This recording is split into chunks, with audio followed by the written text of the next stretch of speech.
So, dito nga po mga kalingap mga kadanjoy, kalingap dan totoo ang panliligaw kay Joy Diwata, pero hindi nakaiwas sa tukso. So, yan po yung ating pag-uusapan po mamaya mga kalingap mga kadanjoy. Pero bago po natin ipagpatuloy ang video ito sa mga bago pa lang po sa ating munting channel, huwag po natin kalimutang suportahan ang naman ng Kalingap Kuya Val Santos Matubang at Kalingap Rob. At paunawa, panoorin po muna ang full video bago mag-comment para malaman ang nilalaman nito. So, dito nga po mga kalingap mga kadanjoy, pag-uusapan lang po natin yung patungkol nga po sa ating naging thumbnail na Kalingap Dan, totoo ang panliligaw kay Joy Diwata pero hindi nakaiwas sa tukso. So, yan po mga kalingap mga kadanjoy.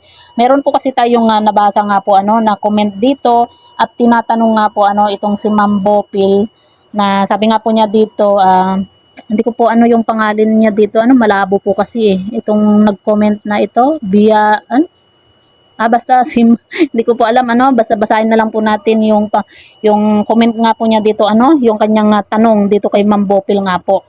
Sabi po niya dito, inamin na ni Kalingap Dan na scripted ang lahat. Tanong ko lang po madam, yung tumawag sa iyo si Kalingap Dan, napabalikin ka sa pag-reactor ng Danjoy kasi tututuhanin niya ang pangliligaw niya kay Joy. Scripted din ba yun? Sabi po niya dito Kaya ang sagot naman po ni Ma'am Bopil, sabi po niya, hindi scripted yun ma'am. Siya mismo ang nagsabi na seryosohin na daw niya yung panliligaw nga po dito kay Joy. Siguro po mga kalingap mga kadanjoy, baka nahuhulog na rin po kasi nung una po na inilove team po itong si Kalingap Dan, wala naman po siyang girlfriend po talaga. Pero syempre sa 11 months po hindi natin inaasahan na ganito po yung mangyayari. Kumbaga marami po yung pagbabago, marami po yung pwedeng mangyari sa 11 months. At yan na nga po, hindi po siguro nakaiwas itong si Kalingap Dan sa tukso. Kaya nangyari po yung nangyari po ngayon Pero masaya na rin po tayo na ganyan nga po na nalaman po natin yung totoo at kumbaga blessing naman po yung baby. Wala naman po siyang kasalanan po dito. At yan nga po mga kalingap mga kadanjoy, siguro totoo na po na may nararamdaman na po itong si Kalingap Dan din po dito kay Joy kasi syempre sa 11 months hindi po maiiwasan na kahit papaano meron kumbaga magkakagustuhan po sila kumbaga mahuhulog yung loob nila sa isa't isa. Baka talagang nagkaka-feelings na rin po si Kalingap Dan dito kay Kalingap dito nga po kay Joy, kaso lang ganito po yung nangyari na bigla nating napag-alaman na kumbaga may nabuntis po itong si Kalingap Dan nga po. Yun po yung sinasabi po natin na hindi naiwasan ni Kalingap Dan ang tukso, 'di ba?